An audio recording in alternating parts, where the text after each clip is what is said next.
প্রশ্নগুলো তার জবাব কি অনেকে তো তা জানে না। তবে আপনারা যে কয়জন শ্রোতাই আছেন না কেন, এটা কিন্তু সারা পৃথিবীতে পৌঁছে যাবে, যেহেতু বহু ইউটিউবার এখানে আছে, তারা রেকর্ডিং করছে এবং এটা দেখবেন আগামীকাল থেকে একদম ভাইরাল হবে, ঠিক না? এই জন্য আমাকে খুব হিসেব করে কথা বলতে হবে, যেহেতু আমিও একজন এমএলএ। কিন্তু আমার সেই হিসেব করে কথা না বলে যদি আমার এলোমেলো কথা হয়ে যায় তাহলে কেস কামারি হয়ে যেতে পারে, তাই না?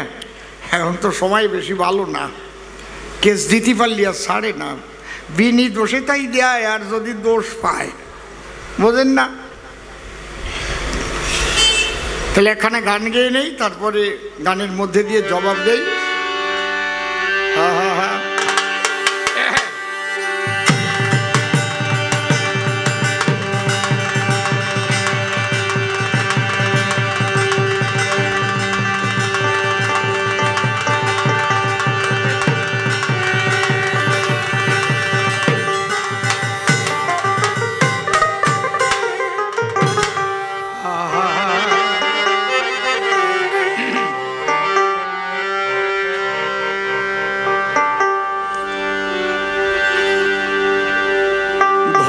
ধন্য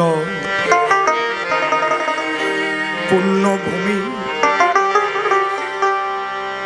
ধন্য ঠাকুর নগরে ধাম, সমান ধন্য ধন্য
আমরা ভাগবতে লেখা দেখেছি ছোট,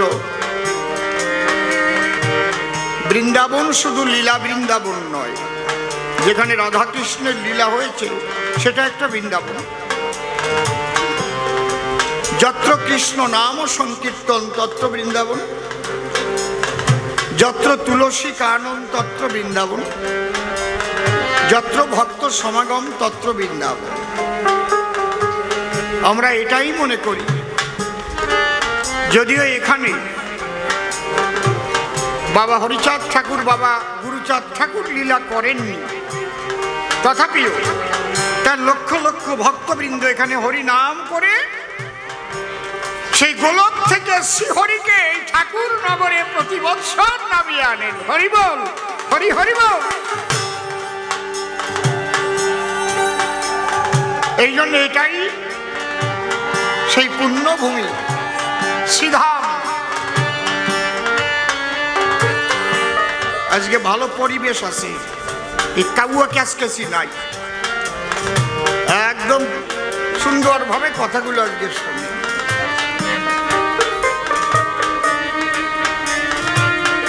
তাহলে এই পুণ্যভূমি ধুলি স্পর্শ করে তুমি ধন্য হও। কেন? যেথায় লক্ষ লক্ষ ভক্ত গাহে, লক্ষ লক্ষ ভক্ত গাহে, লক্ষ লক্ষ ভক্ত গাহে, এক লক্ষে শ্রীহরি নাম। ধন্য ধন্য পুণ্যভূমি, ধন্য ঠাকুর নগর ধাম, ধন্য ধন্য পুণ্যভূমি।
হয় নিষ্কাম।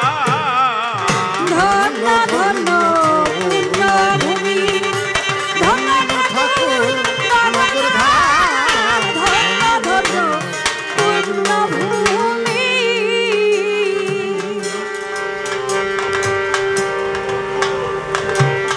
বাবা প্রমথরঞ্জন ঠাকুর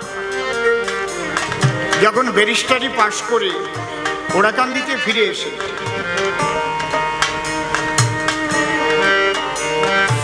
মহাকাল বাবা গুরুচাঁদ ঠাকুর গভীর রাত্রিতে ডেকে বললেন, অপ্রমথ এদিকে আসো।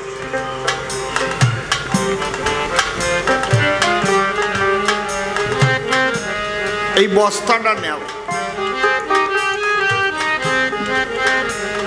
এটা খালি বস্তা,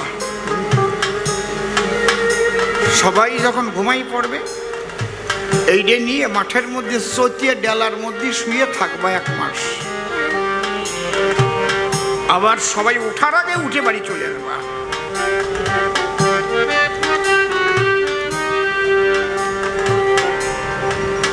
বাবা প্রমথরঞ্জন ঠাকুর বললেন, আমার এই সাজা কেন? ব্যারিস্টারি পাস করে আসলাম, এখন বস্তার উপরে চতিয়ে ডেলার মধ্যে শুতে হবে 1 মাস। জাতিরে উদ্ধার করবার জন্য তুমি তো এতদিন বিদেশে গিয়ে শরীর নরম করে নিয়ে আসছো, শরীরকে শক্ত বানাতে বহু কাজ আছে, তোমার দিকে জাতি তাকায় থাকবে।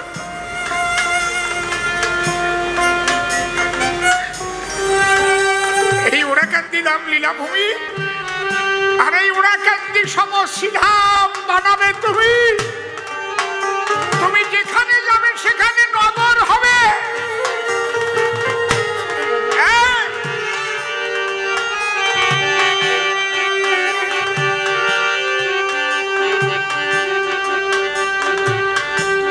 একটা মাস ওই চটিয়ে ডেলার মধ্যে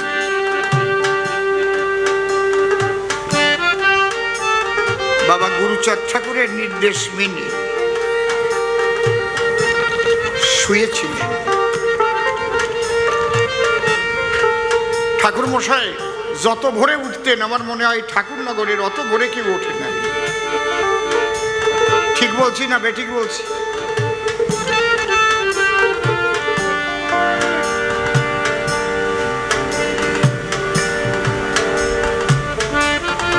আর বলেছিলেন, বেজির চামড়া গায়ে দিয়ে থাকো, সাধুর পোশাক পরে না, ভিতরে সাধু হয়ে যাই। এই জন্য উনি কোনোদিন সাধুর পোশাক পরেন নাই।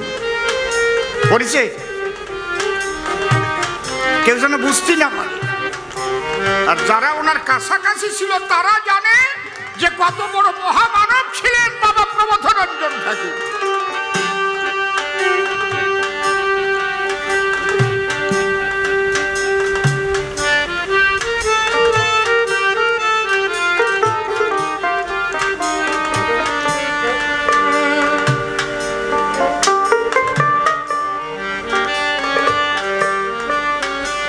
আজকে আমরা ঠাকুর নগর পেয়েছি।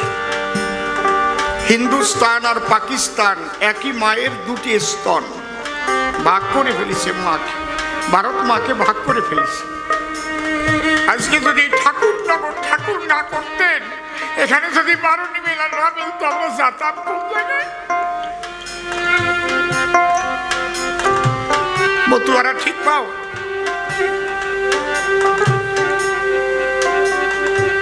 কত আগের থেকে বাবা গুরুচাঁদ ঠাকুর তিনি তার সেই পরিকল্পনা বাবা প্রমথরঞ্জন ঠাকুরের মধ্যে দিয়ে ভবিষ্যতে প্রকাশ করবেন বলে কত আগের থেকে তার পরিকল্পনা করা।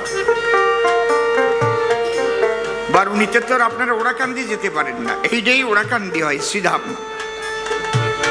ওরাকান্দি কোথায়? যে জায়গায় আমরা হরি বলে কান্দি, সেই জায়গায় তো ওরা কান্দি। হরি হরি বল নাকি? তাহলে ভারতবর্ষের নাভিস্থল আমাদের মতুয়াদের এই ঠাকুর নগর। তাই আমার এই গান লেখা, যেথা লক্ষ লক্ষ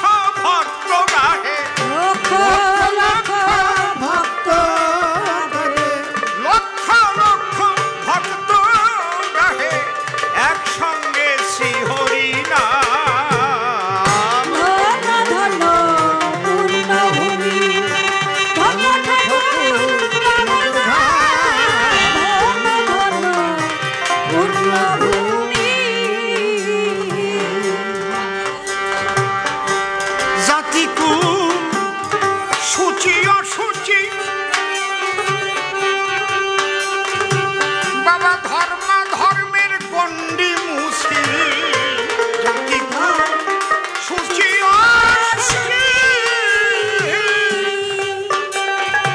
সবাই ধর্মে গণ্ডি মুছি ওরে ব্রাহ্মণ জবন সামার মুচি ব্রাহ্মণ জবন চামার মুচি ব্রাহ্মণ জবন চামার মুচি ব্রাহ্মণ জীবন চামার মুচি সবাই আত্মা ভোলায় আত্মারা ধন্য ধন্য পুণ্যভূমি ধন্য ঠাকুর নগরধাম ধন্য পুণ্যভূমি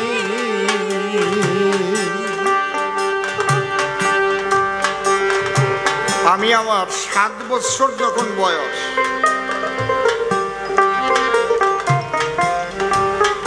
মাত্র 7 বছর বয়স তখন থেকে আমি বারুণীতে যাই।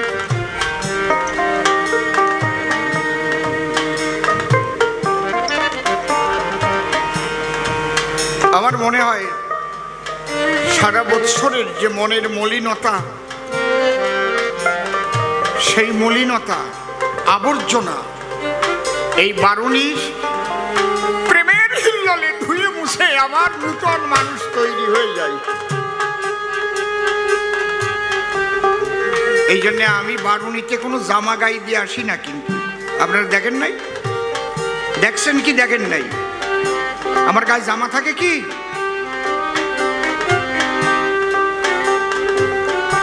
আমি সর্বঙ্গে ভক্তের ধুলি মেখে যেতে চাই। সাধু গোসাই পাগল কৃপা করো তোমরা সবাই।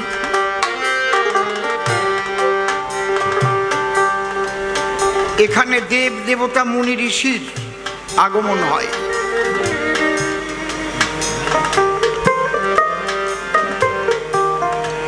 আমি বৎসর 20 কি 25 বৎসর হতে পারে প্রভাত আমার সঙ্গে গান শেখে, কিছু কিছু গায় একটু। ও তো আগে হরিচাঁদ ঠাকুর সম্পর্কে কিছু জানতো না। ওরা উত্তর ফরিদপুরের মানুষ, তো ওই জায়গায় ঠাকুরের লীলা তেমন প্রকাশ হয়। যেমন এই নীলকমল, ওর বাড়ি উত্তর ফরিদপুর। কোথায় জানো? তোমাদের বাড়ি ছিল কোথায় ওই দেশে? উত্তর ফরিদপুর 14 ওর মধ্যে আমি একটু একটু একটু একটু করে ঠাকুরের ভাব প্রবেশ করালাম এবং এমন ভাবে ও বিভাবিত হলো। আমি একে বললাম, যেখানে হরি নাম হয় সেখানে সব দেব দেবতারা দেখো না ধ্বনি দেয়, রাধা কৃষ্ণ প্রীতি প্রেমানন্দে হরি হরি বল। সবার প্রীতি এবং প্রেম আনন্দ যোগায় এক হরিনামে। সেই হরিনাম হয় ঠাকুরনগর। চলো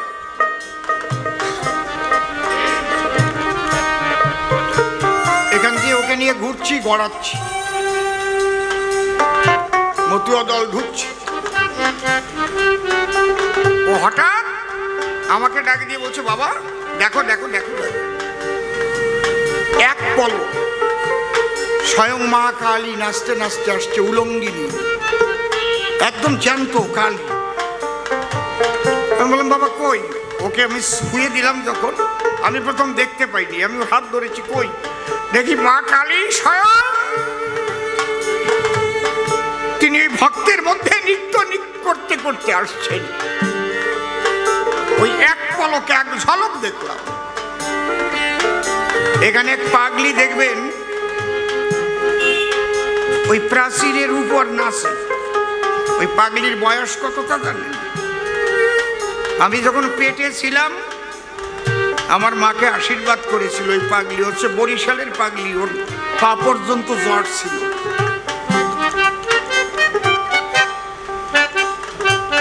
আমার মাকে আশীর্বাদ করেছিল তোর গর্ভে হরিভক্ত সন্তান হবে। সেই পাগলি এখনো বেঁচে আছে কি? এই জায়গাটাই থাকে বেশি। ওই প্রাচীরের উপর দিয়ে দেখবেন লাফায়, দেখেন নাই? চোখে পড়ে নাই? ধরা দেয় না।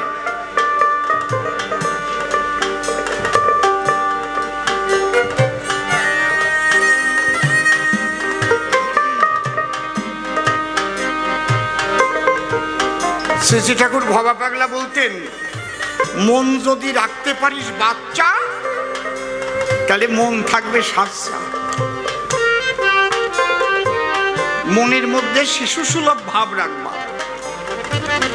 এই ভাবটাকে বলতে, যেমন মাকে পাবার জন্য তার বাচ্চাটা কান্না করে, সেইভাবে হরিনাম করে কাঁদবে। হরি বল, হরি বল, হরি বল।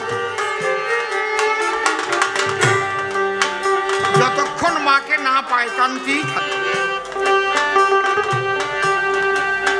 মায়ের বুক থেকে সন্তান হারিয়ে গেলে কিভাবে কাঁদে আমার মা?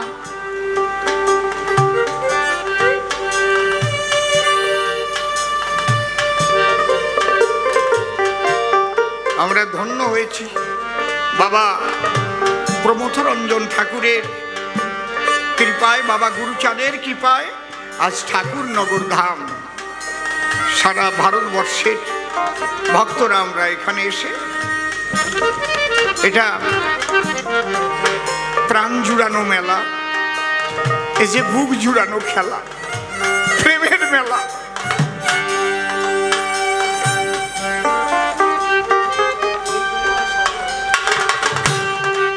বৈকুণ্ঠ আর স্বর্গ হতে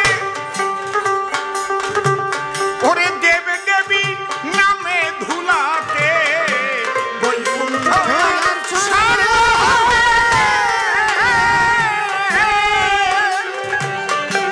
দেব দেবী নামে ধুলাতে,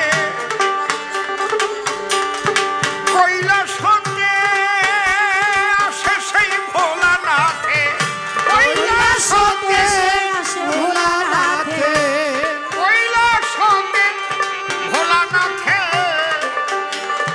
এই ভক্তের সাথে গায় হরিনাম। ধন্য ধন্য পূর্ণভূমি, গায় হরিনাম। ধন্য ঠাকুর নগর ধাম, ধন্য পূর্ণভূমি। অসীম বলে মনে বিহন্দ, ওরে করলি না প্রেমিকের সঙ্গ। অসীম বলে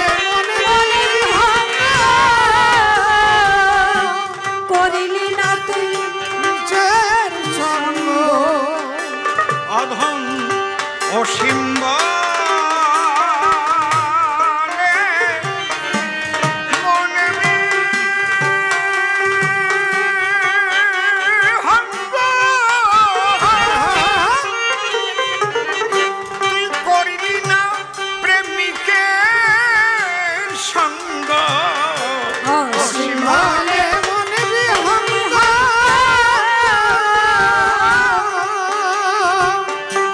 করিলি না প্রেমিকের সঙ্গ। এবার ধরে সাধুর ভাব তরঙ্গ, ধরে ধরে সাধুর অন্তরঙ্গ, ধরে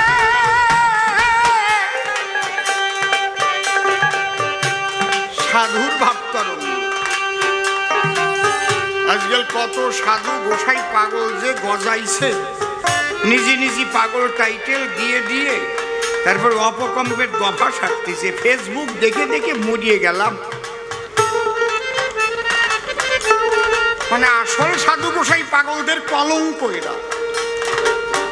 এখন তো যে খাঁটি পাগল তারে দেখলেও ভাববে ওই যে ওই যে, আর এই যে মনে হয় এক অপাগলি, তাই ভাববে না? এরা সাধু গোসাই পাগলদের কলঙ্ক না?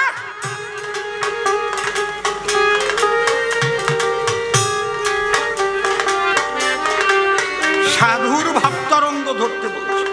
আমার অশ্বিনী কর্তার গানেও আছে।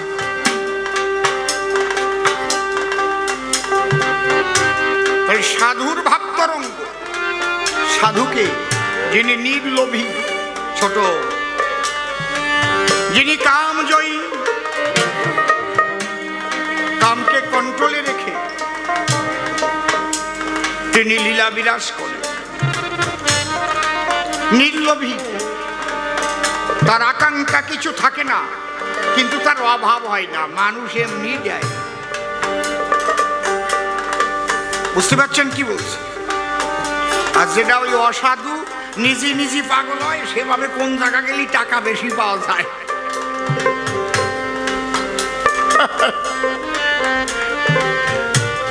কায়দা কত, লাখ লাখ আগে বরিয়ে রাখ। এরা সাধু, এরা পাগল। তাহলে সাধু কে হয়? যিনি নির্লোভী, যিনি নিষ্কলুষ, যে মানুষটা কামজয়ী।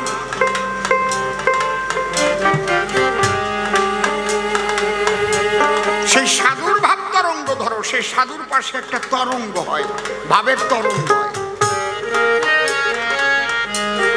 যেমন 25,000 ভোল্টের যে তার ওই মাঠের ভিতর দিয়ে গেছে, ওই তারের ভিতরে যখন বৃষ্টির জল পড়ে তারের উপরে, ওর তলা দিয়ে লোহার বাটের ছাতি নিয়ে আগে যেয়ে দেখেন, ওই ছাতি লোহার বাট চিনচিন করে ওঠে, করে না? তার তো অনেক দূরে, ঝিরঝির করে বৃষ্টি পড়ে, তাহলে বৃষ্টি পড়ে কাপড়ের পরে, ছাতির কাপড়ের পরে, আর বাট থাকে হাতে ধরে, তাহলে ওই জায়গার থেকে পাসিং হচ্ছে ইলেকট্রিসিটি। বা রেল লাইনের উপর দিয়ে বৃষ্টির সময় হাঁটিয়ে দেখেন ছাতি মুড়ি দিয়ে ঝিন ঝিন ঝিন ঝিন করে। ঠিক ওই রকম সাধুর দরবারে গেলেও ভাবের তরঙ্গ হয়। হরি হরি বল। তোমার মনের মধ্যে একটা ঝিনঝিন ভাব করবে, একটা ভাব হবেই। তার চারিদিকে একটা তরঙ্গ থাকে, প্রেমের তরঙ্গ।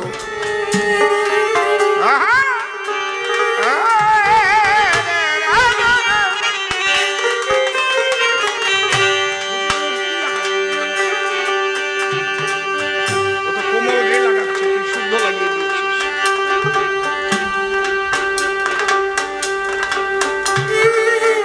তাই ধরে সাধু ধরে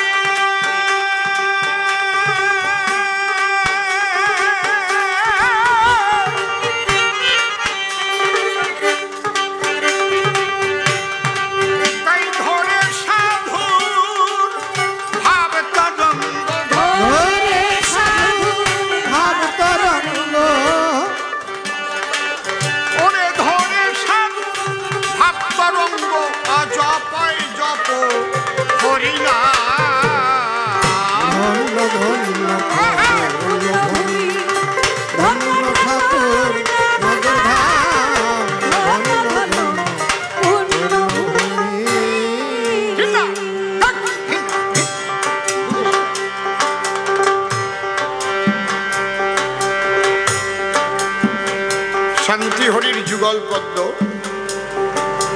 হৃৎপদ্মে করে আরাধ্য,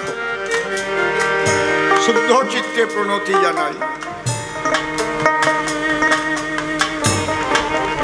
সাধু পাগল গোসাই হেরি, সকলের চরণ ধুলি মস্তকে ধরি, আপনাদের আশীর্বাদটুকু চাই।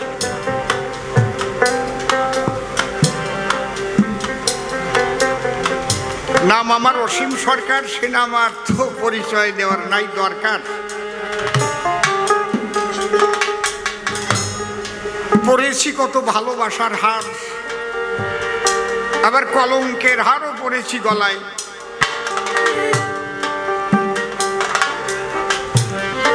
কেউ ফুলের মালা নিয়ে আসে, কেউ কথা বলে রূঢ় ভাষা, উচিত কথা বললে অসুবিধা হয় তার। তবে নেশা পেশা কবি গান জানেন যত ভক্ত প্রাণ,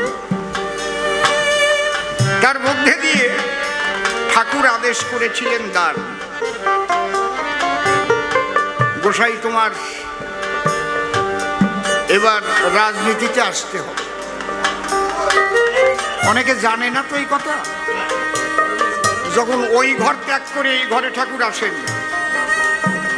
তুমি ছিলে আর ঠাকুর ছিল, এই তন্ময় ছিল, আর কেউ ছিল না। ঠাকুর একটা গামছা পরা ছোট, তখন রাত 11টার কম বাজে না, মেলা রাত হয়েছে, ঠাকুর সব মালামাল নিয়ে এই ঘরে তুলতেছে।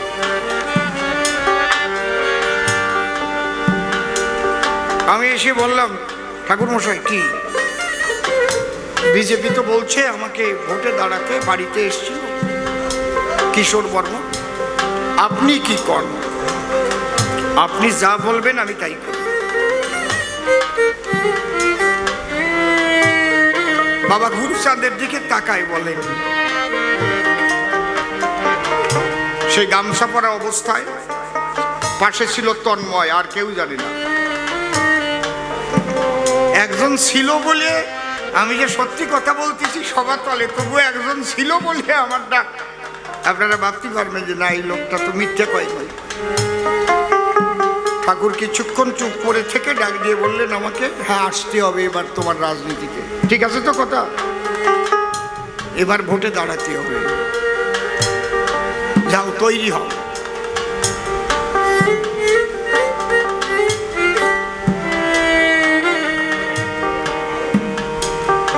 আগেও টিকিট ঘোষণার পরে আগে আসছি ঠাকুরের ধারে, সেই এমএলএতে যখন টিকিট পেয়েছি, এবারও যখন এমপির টিকিট পেয়েছি রাত 1:30টার সময় চলে আসছি তো আগে এখানে প্রণাম করে আশীর্বাদ নিয়ে গিয়ে, ঠাকুর মশাই শুয়েছিলেন, মা নেমে এসেছিলেন, ওনার শরীরটা তেমন ভালো ছিল না।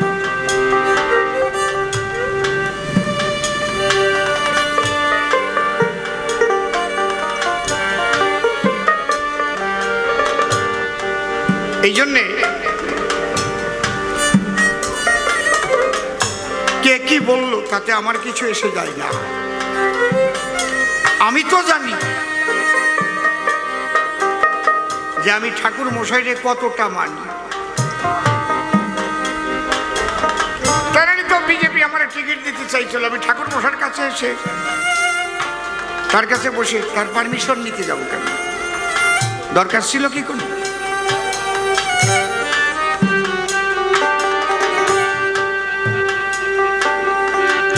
আজকে একটা প্রশ্ন করলো আমার দাদা ভাই, ঠাকুর হয়ে কেন রাজনীতি করে, তাহার জবাব চাই। ঠাকুর হতে গেলে সব গুণের উপরে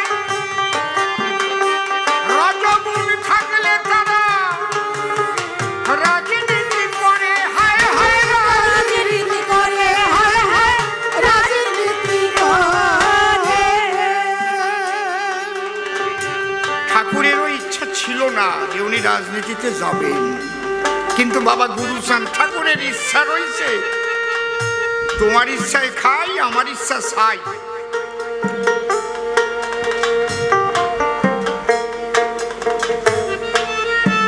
আমি চিকুনপাড়া, ওনার নাম কি কি মন্ডল,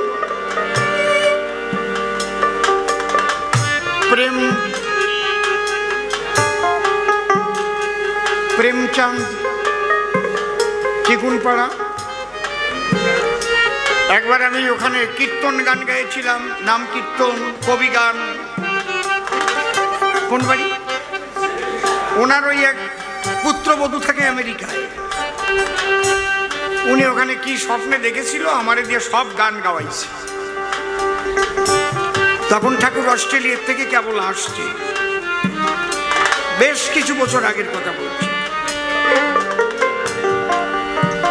আমার স্ত্রী ওখানে এসেছিল, আমার স্ত্রীর গায়ে আবার কালি আসে, এই আর এক জ্বালা।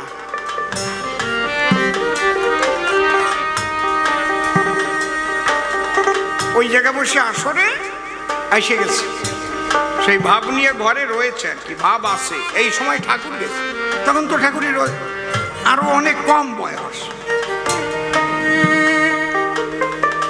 ঠাকুর দেখেছে ওখানে, ঠাকুর গিয়ে প্রণাম করতে গেছে যখনই তুই এখানে কেন?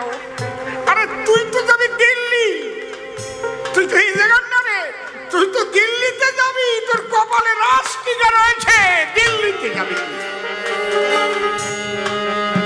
সেই দিন বুঝেছিলাম ঠাকুর বাবা গুরুচাঁদের আশীর্বাদ ধন্য, উনি কিন্তু সমস্ত বাধা বিপত্তি অতিক্রম করে জেল খেটেও সেই রাজনীতির জয়ের নিশান উড়িয়েছে ভক্তবৃন্দের আশীর্বাদে।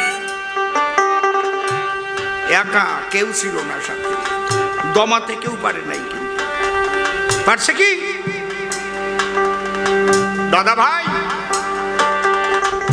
আমরা যদি প্রথম পুরুষ অবতার যা লেখা আছে আমার কবি রসরাজ তারকচন্দ্রের হরিলীলামৃতের ভিতর, প্রথম পুরুষ অবতার রাম রঘুবর, তাই তো?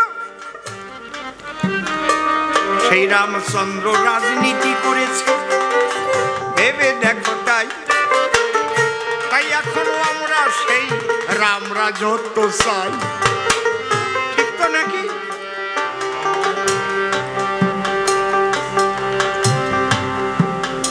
রাবণের বিরুদ্ধে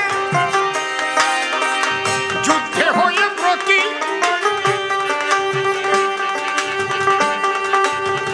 ধর্ম সংস্থাপন করেছিলেন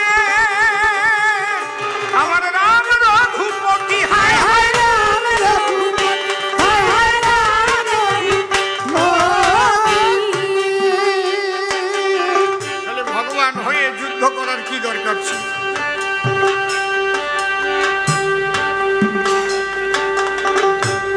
যিনি রাজা হবেন, রাজ্য অভিষেক হয়েছে, অধিবাস, এই টাইমে তার চলে যেতে হলো বনবাসে, তাই তো নাকি? আজও মানুষ সে রাম রাজত্ব চায়। তাহলে দাদা ভাই, আমি তোমার কাছে জবাব চাই, ভগবান যদি রাজনীতি করা খারাপ হয়, তাহলে রাজনীতি করলো কেন রাম দয়াময়? সে কি ভগবান নয়? রাজনীতি শ্রেষ্ঠ নীতি, যেমন পাতিহাঁস আর রাজহাঁস, মানে বড়, ঠিক না?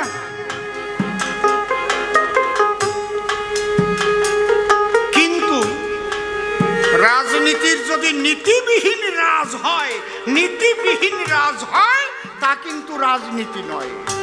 আমারে ভোট দিল না, ওর বাড়ি ভেঙে দে, আমারে ভোট দেয় নাই, ওটারে মার, একে বলে নীতিবিহীন রাজ করা। এটা নয় রাজনীতির ধারা।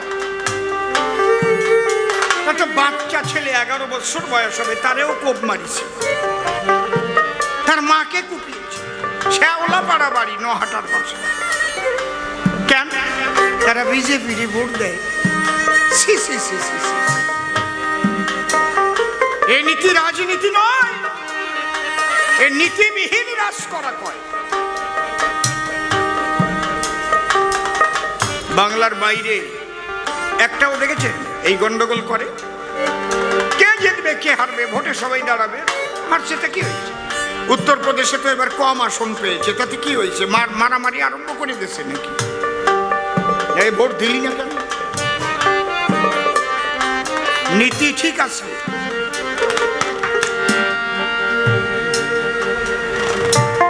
বুঝতে পারছেন? রাজনীতি শ্রেষ্ঠ নীতি। এই রাজনীতি করেছিলেন রাম দয়াময়, রাজনীতি করেছেন আমার কৃষ্ণ রসময়। হায় হায় কৃষ্ণ রসময়, হায় হায় কৃষ্ণ রসময়। কৃষ্ণ যদি রাজনীতি না করতো, তাহলে কুরু বংশ ধ্বংস হতো। কথা কন না কেন? কি অধর্ম দুর্যোধন তাকে ধ্বংস করবার তরে ধর্মরাজ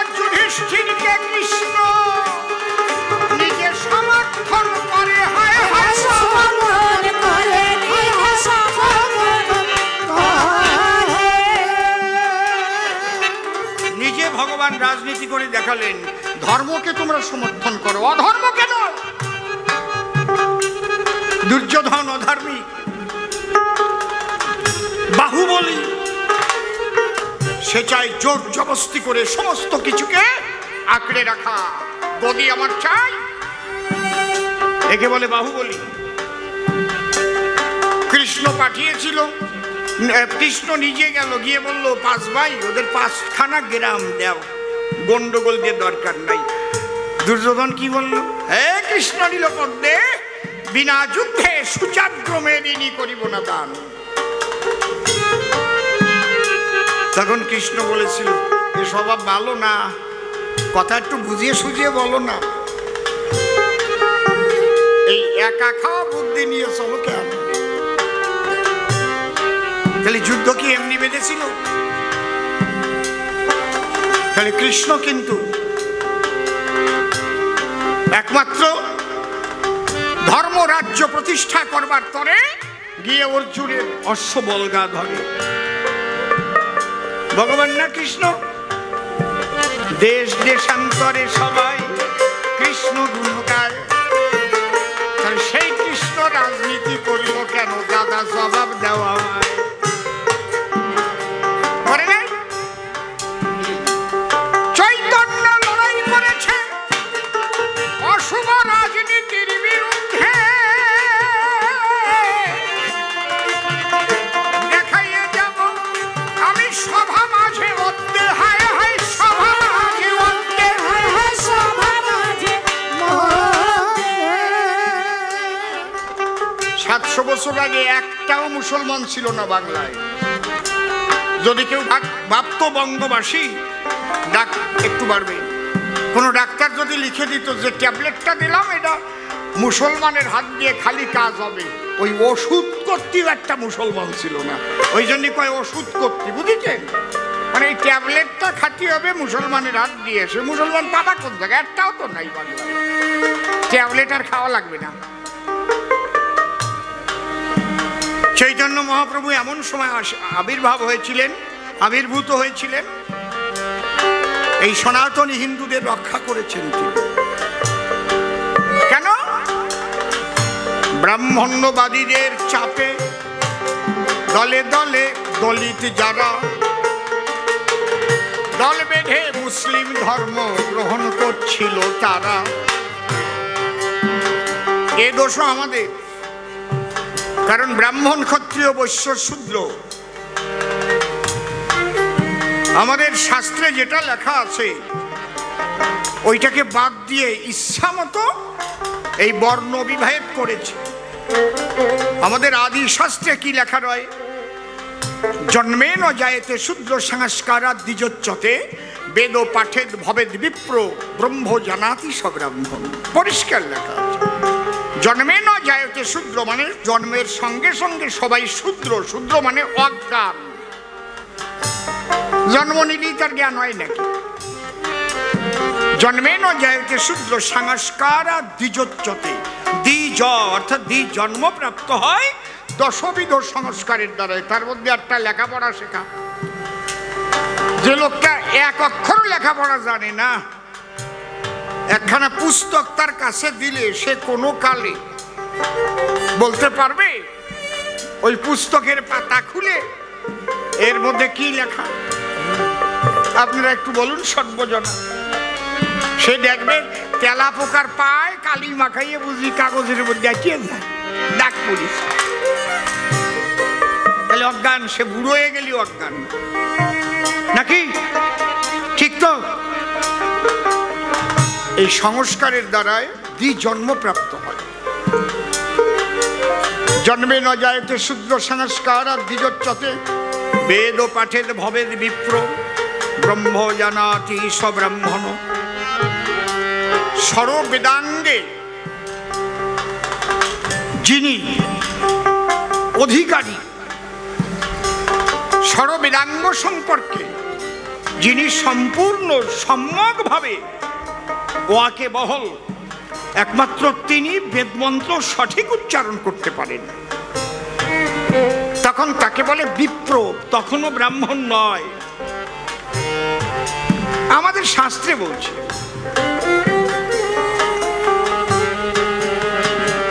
এই সংস্কৃত মন্ত্র উচ্চারণে ভুল হয়ে গেলে কি হইতে জানেন? এই ডাকাইয়া মানুষ, বরিশালে মানুষ দেখবেন সোয়া কয় না, হওয়া কয়। এ বেটা হুনগে যা, কোন হানে যাস কয় না, কথা কও না কেন? এই জায়গা বরিশাইলা মানুষ নাই, আছে না নাকি?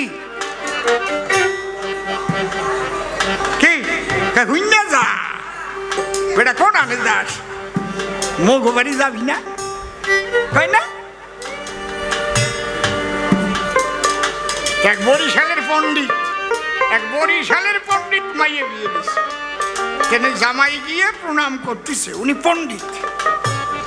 তার জামাই রে উনি ভাবলো তাহলে আমি যখন পণ্ডিত, রূপে গুণে মণ্ডিত, তাহলে আমি একটু সংস্কৃতে আশীর্বাদ করি, সবাই বুঝুক যে পণ্ডিত আশীর্বাদ করতেছে। আমি খালি ওরকম কব কেন, বাঁচিয়ে থাকো বাবা, এ তো সাধারণ মানুষের কথা, আমি ওরকম কব কেন? কি দাদা, আমার পাণ্ডিত্য একটু ফলাবো না? উনি জামাইরে আশীর্বাদ করতেছে, মানে আশীর্বাদ হবে শতায়ু ভব, মানে 100 বছর বেঁচে থাকো বাবা। সাতা তো উচ্চারণ হয় না, যেই প্রণাম দেশে উনি কয় হতায়ু ভব। হতায়ু মানে কি? আয়ু হত হয়ে যাক, তাড়াতাড়ি মরিয়ে যাও, মাইয়েটা বিধবা হয়ে যাক।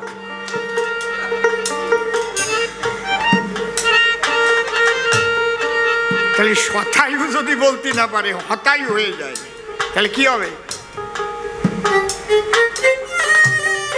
ঠিক এইরকম সর্ববেদাঙ্গ না জানিলে, বেদ মন্ত্র করলে উচ্চারণ, ভুল হলে অমঙ্গল হইবে তখন। তাহলে বেদ মন্ত্র উচ্চারণ যিনি করতে পারেন সঠিকভাবে, তিনি কি বিপ্র। আর ব্রাহ্মণকে, ব্রহ্মকে জানিলে পরে সাধনার দাগায়, একমাত্র সেই মানুষ ব্রহ্মদত্ত পায়। হায় হায় ব্রহ্মদত্ত পায়, হায় হায় ব্রহ্মদত্ত পায়। তাহলে ব্রাহ্মণ খালি সুতো নিলিত হয় না, সুতো তো 2 টাকা দাম, বাজারে গেলেই পাওয়া যায়। জুলোই নিলাম, পেশাব করার সময় একটু কানে জড়াই নিলাম, ভাব বন্দি পথে বে জায়গায়ও সব সময় জড়ায় পড়ে ওকে। না না, খারাপ কথা কব না, মানুষ আমাদের খারাপ ভাববে নাকি? সত্যি কথা না, আসতেছে সবাই। রাত বাড়িয়ে গেছে, একটু যদি চুটকি কথা না কই, মানুষ পাবানে কই? কি মা কব তো 2-1টা নাকি? তোমরা কি কও, কব না? আমার খারাপ কবানে নাকি? কও গিয়ে, আমি তো আসলে খারাপ না, তুমি কও গিয়ে। তা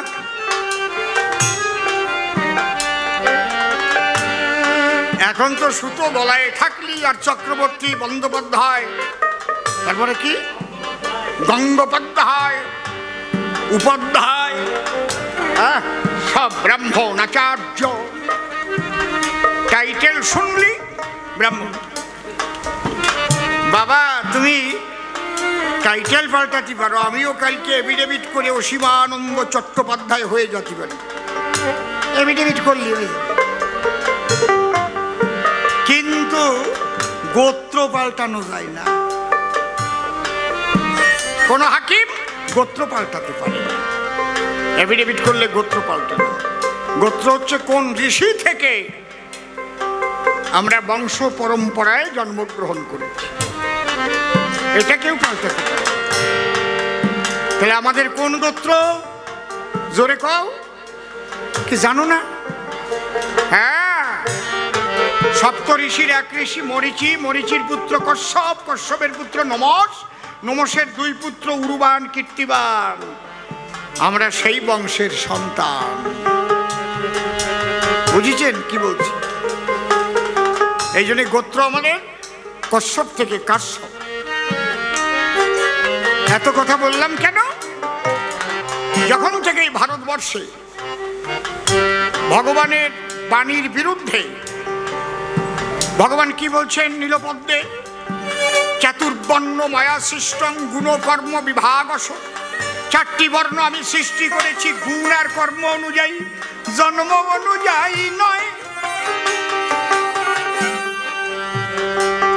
এই বাণীর বিরুদ্ধে যখন ভারতবর্ষে এক শ্রেণীর মানুষ তারা নিজেদের স্বার্থকে কায়েম করবার জন্য শুধু জন্ম অনুসারে চারি বর্ণের দাগ দেওয়া আরম্ভ হয়, তখন দলিত পতিত লাঞ্ছিত বঞ্চিত সমাজের মানুষ দলে দলে মুসলিম ধর্ম গ্রহণ করেছিল। সেই সময় সেইটাকে রক্ষা করেছিলেন কে? শ্রীমান মহাপ্রভু। তিনি বললেন, সূচি হয়ে মুচি হয় যদি কৃষ্ণ ত্যাজে, মুচি হয়েও সূচি হয় যদি কৃষ্ণ ভজে। হরের নাম হরের নাম হরের নাম ঐব কেবলম করুণাস্তেব নাস্তেব নাস্তেব গতিরন্যথা। মহাপ্রভুর এই মুখের কথা, তোমরা যে চণ্ডাল হও, ব্রাহ্মণ হও, শূদ্র হও, যে যা হও, একবার একসঙ্গে সবাই বাহু তুলে হরি নাম দাও। হরি বল হরি বল হরি বল। কাজীর অত্যাচারের বিরুদ্ধে উনি মিছিল করেছেন। খোল ভাঙার মাঠ এখনো আছে। কাজী তিনি যে অত্যাচার করেছিলেন তার বিরুদ্ধে মিছিল করলেন। স্বয়ং চৈতন্য ঘরে বসে থাকেন নাই তিনি এই মানুষগুলোর জন্য। তারপর হরিনাম প্রচারে গেছে। এখনো খোল ভাঙার মাঠ আছে নবদ্বীপ। হরিচাঁদ ঠাকুর হরিনাম দিতে অবতীর্ণ হলো। হরিনামের দ্বারাই মনের ময়লা দূরে চলে গেল। হায় হায় দূরে চলে গেল, হায় হায় দূরে চলে গেল। জামা কাপড় ময়লা হলে ধুয়ে লাগাও ইস্ত্রি, ঘর বাড়ি পুরানো হলে তাতে লাগাও মিস্ত্রি। মনের ময়লা যাবে কিসে ভেবেছ কি তাই? হরিনামের সাবান ছাড়া যাওয়ার কায়দা নাই। হায় হায় যাওয়ার কায়দা, হায় হায় যাওয়ার কায়দা না। মনের মধ্যে যে ময়লা জমা করে আছে, বাইরের কোনো জল সাবান দিয়ে তাই দোয়ার কায়দা আছে? আছে? হরিনামের প্রেমের বন্যায় যখন ভাসিবে, মনের ময়লা ধুয়ে মুছে বাহির হয়ে যাবে। হায় হায় বাহির হয়ে যাবে, হায় হায় বাহির হয়ে যাবে। তাহলে হরিনামে তো মনের ময়লা দূর হয়ে গেল। বাবা গুরুচাঁদের উপরে হরিচাঁদ যে ভার দিয়েছিল, যাদের দলিত পতিত লাঞ্ছিত বঞ্চিত করে রেখেছে, প্রথমত তাদের জন্য শিক্ষার অধিকার আদায় করো। শিক্ষিত না হলে তো রাজনীতি করা যাবে না, দেখেছেন? আগে যেন শিক্ষার আলো এবং পরিশুদ্ধ জ্ঞান ভিতরে জাগে।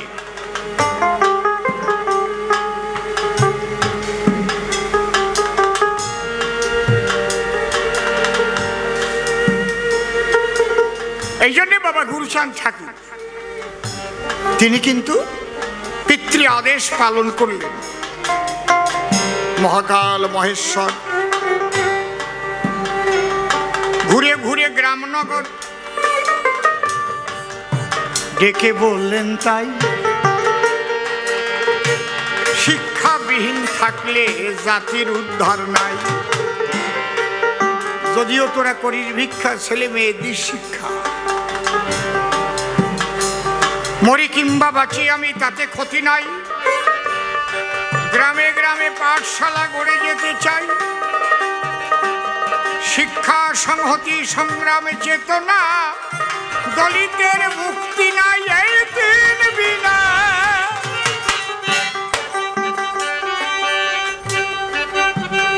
তারপর তিনি রাজ শক্তি, রাজ ক্ষমতা অর্জনের কথা বললেন। কত বড় দূরদৃষ্টি সম্পন্ন মানুষ, মানুষ হইতে এসেছিলেন। তাই বলছি,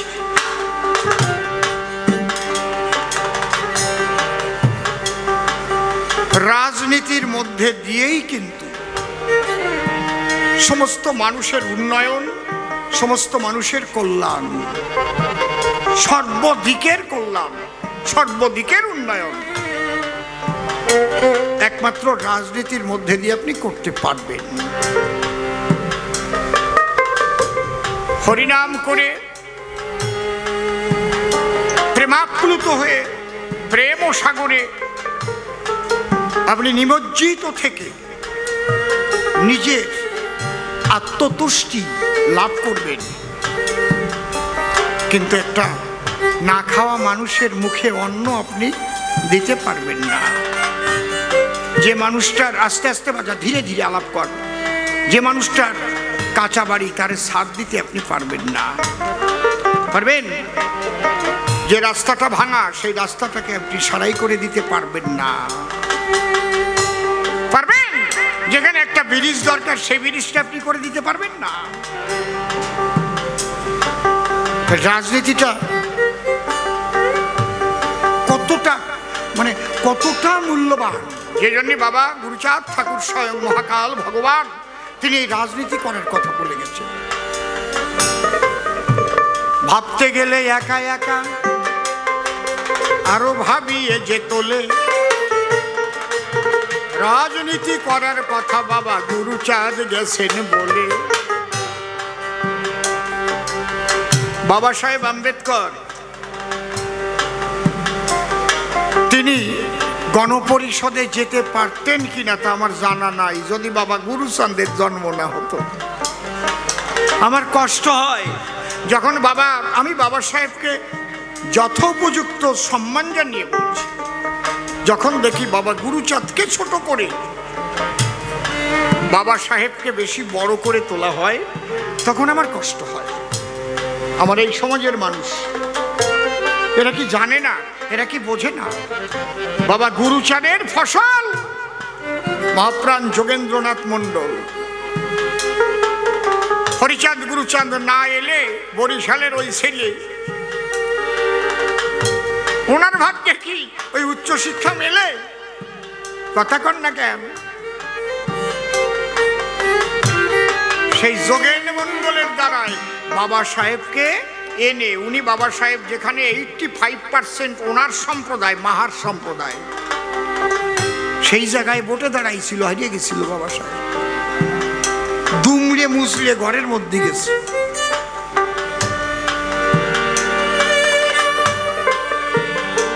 যদি এই লোকসভায় মতুয়া থাকে 85%, আর সেই জায়গায় যদি ঠাকুর মশাই দাঁড়ায় কোনো কারণে হেরে যেতে হয়, তাহলে তার চাইতে ব্যথা আর থাকে? তাহলে কি ব্যথা নিয়ে বাবা সাহেব ঘরে ঢোকে একটু ভাবিয়ে দেখেন। 85% ওনার লোক, যাদের জন্য